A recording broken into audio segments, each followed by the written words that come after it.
مال ٹھیک کر، مجھے ڈھونڈنے کی کیا ضرورت ہے، کہاں ڈھونڈوں؟ تو حضور فرمانے لگے مسکرا کے فرمانے لگے، چونکہ قربان پچھانن والے ہیں تو اے گل جان گئے، گل کھول دے نہیں۔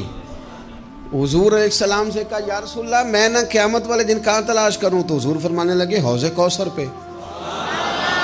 یا رسول اللہ وہاں کیا ہوگا؟ تو فرمایا امت پیاسی آئے گی تو میں جام بھر بھر کے پلاؤں گا، میں جام بھر بھر کے پلاؤں گا۔ ایسا کی تیری خیر تیرے میں کدے کی خیر، ایسی پلا کہ جس کا نشہ عمر بھر رہے۔ اور ایک نے کہا تھا کہ طیبہ سے منگائی جاتی ہے، سینوں میں رچائی جاتی ہے، توحید کی میں پیالوں سے نہیں نظروں سے پلائی جاتی ہے۔ حضور صلی اللہ علیہ وسلم نے فرمایا حوض کوثر پہ بھی جام پلائیں گے؟ سیانے بڑے تھے، حضرت انس اور بلا ہمارا کر رہے تھے۔ یہ حضور سے پوچھ کے نا تو ہمیں ایڈریس بتا رہے ہیں، کیونکہ حدیث روایت کر دی نا تو ہمیں ایڈریس سمجھا دیے، پتے بتا دیے کہاں پہنچنا ہے، ساری جگہ سمجھا دی۔ چلیں جدید دور آ گیا ہے، انہوں نے لوکیشن بتا دی کہاں کر کے نا کس جگہ جا کے سٹاپ کرنا ہے کام۔ یا رسول اللہ وہاں ملاقات نہ ہوئی تو حضور نے فرمایا پھر پل صراط پہ آنا۔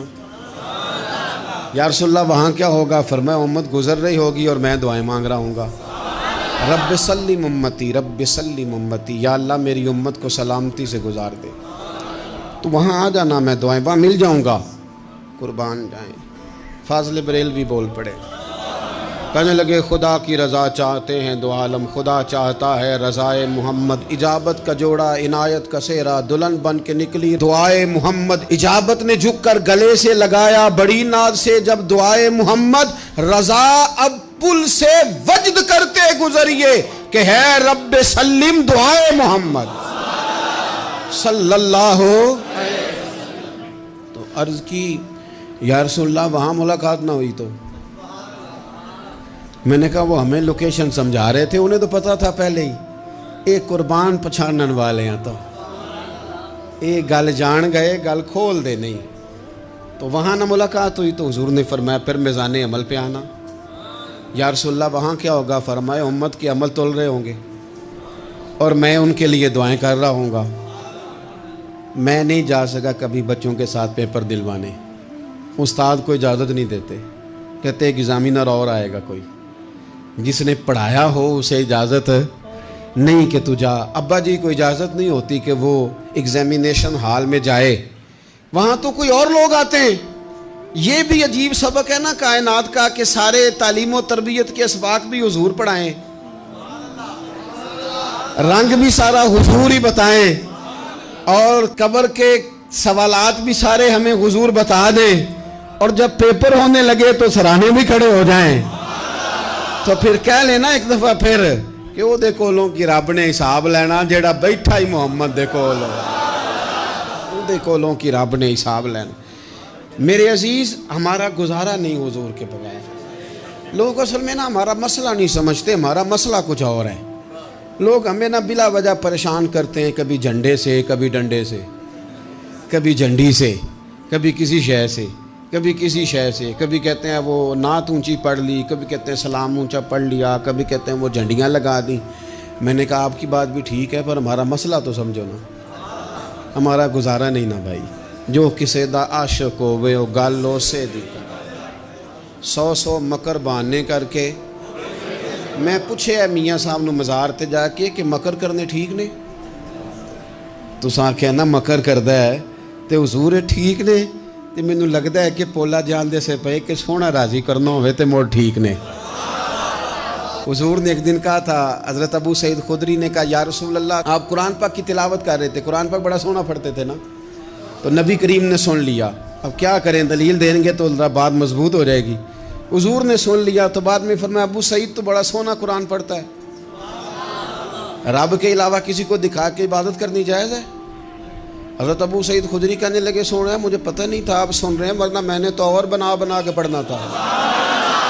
اب تو مان جاؤ نا، جو کسے دا عاشق ہوئے گالو سے دی کرد ہے، 100 مکر بہانے کر کے، 100 مکر بہانے کر کے او دے ہی مرنے مرد ہے۔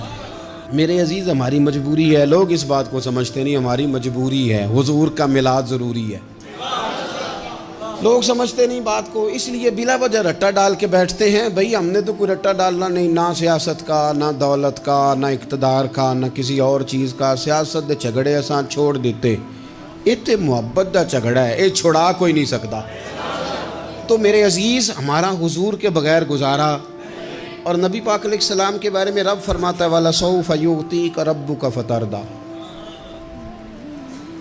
محبوب میں آپ کو اتنا دوں گا کہ آپ اپنے رب سے راضی ہو جائیں گے۔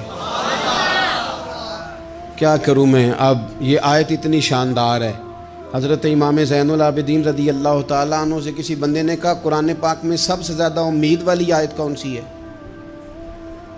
اس کا خیال تھا لا تقنطوا من رحمت اللہ کہیں گے، اللہ کی رحمت سے نا امید نہ ہونا۔ اس نے کہا حضور سب سے امید والی آیت بتائیں۔ وہ کہتا میرے ذہن میں تھا کہ یہ والی آیت پڑھیں گے، تو امام زین العابدین رضی اللہ تعالیٰ عنہ فرمانے لگے سب سے امید والی آیت ہے وَلَسَوْفَ يُعْطِيكَ رَبُّكَ فَتَرْضَىٰ، رب کہتا ہے محبوب اتنا دوں گا کہ آپ اپنے رب سے راضی ہو جائیں گے۔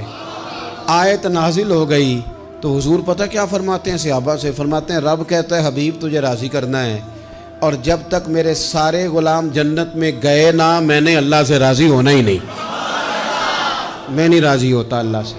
سارے جائیں گے تو تب تو میں تو کہتا ہی رہوں گا نا قربان پچھانن والے آتا، او گل جان گئے پر گل کھول دے، او گل کھول دے نہیں، پتہ چل گیا بات کا۔ حضور کے بغیر گزارا، حضور کے بغیر کوئی چارہ ہی نہیں۔ اور خود حضور کیا فرماتے ہیں، یہ سنن ابن ماجہ ہے، میرے رسول پاک صلی اللہ تعالیٰ علیہ وسلم ارشاد فرماتے ہیں، حدیث کے راوی حضرت ابو موسیٰ اشعری رضی اللہ تعالیٰ عنہ، حضور فرماتے ہیں کہ اللہ نے مجھے اختیار دیا۔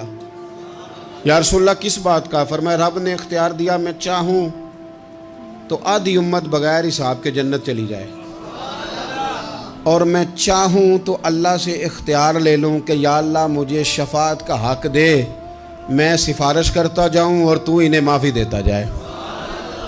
یہ مجھے اختیار دیا اللہ تعالیٰ نے۔ تو حضور کیا فرماتے ہیں؟ فرماتے ہیں وہ آدھی امت والا سودا نہیں میں نے قبول کیا، میں نے نہ شفاعت لی ہے، کیونکہ یہ عام تر ہے اور یہ کفایت کرنے والی ہے، یہ عام بھی ہے اور کفایت کرنے والی بھی ہے۔ اور حضور نے یہ لفظ کہے، یہ سنن ابن ماجہ کتاب الزہد دیکھیے گا، اس میں روایت مل جائے گی۔ حضور فرماتے ہیں یاد رکھو تمہارا کیا خیال ہے کہ میری یہ شفاعت پرہیزگاروں کے لیے؟ خود جملہ استفہامیہ سے بات کرتے ہیں، تمہارا کیا خیال ہے کہ میری یہ شفاعت جو قیامت میں میں سفارش کروں گا تو پرہیزگاروں کی کروں گا؟ حضور فرماتے ہیں نہیں، میں قیامت میں گناہگاروں کی سفارش کروں گا، میں گناہگاروں کی سفارش کروں گا، گناہگاروں کے لیے عرض کروں گا اللہ کی بارگاہ میں۔ کچھ دن پہلے میں کہیں پڑھ رہا تھا کسی کا مضمون، اس نے تشبیہ کس طرح کی دی ہے مجھے پتہ نہیں، لیکن لکھ دی بات، کہنے لگے ایک وکیل ہوتا ہے ایک شفیع ہوتا ہے، ایک وکیل ہوتا ہے ایک، حضور وکیل نہیں ہمارے، حضور ہمارے شفیع ہیں، شفاعت کرنے والے ہیں۔ وکیل یہ کہتا ہے جج صاحب سے کہ یہ جس کا میں وکیل ہوں نا اس نے نا غلطی کوئی نہیں کی، اسے معاف کر دیں۔ وکیل یوں بحث کرتا ہے، کہتا ہے اس نے کیا ہی نہیں، جرم معاف کریں۔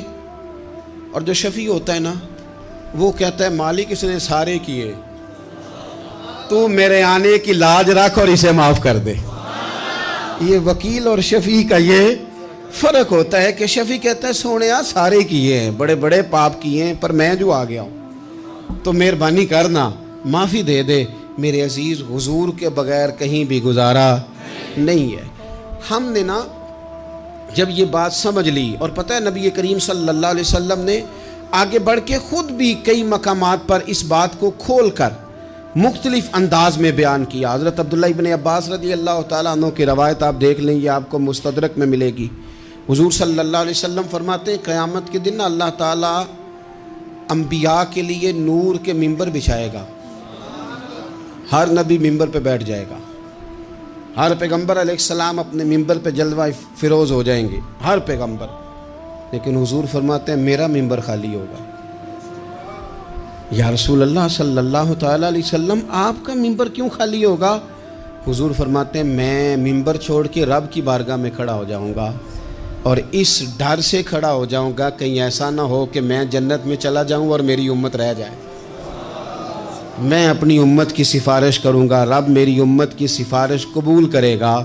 فرماتے ہیں میں اتنی سفارش کروں گا کہ جہنم کا دروغہ مجھ سے کہے گا کہ محبوب کمال ہو گئی، آپ نے تو اپنا کوئی غلام دوزخ میں رہنے نہیں دیا۔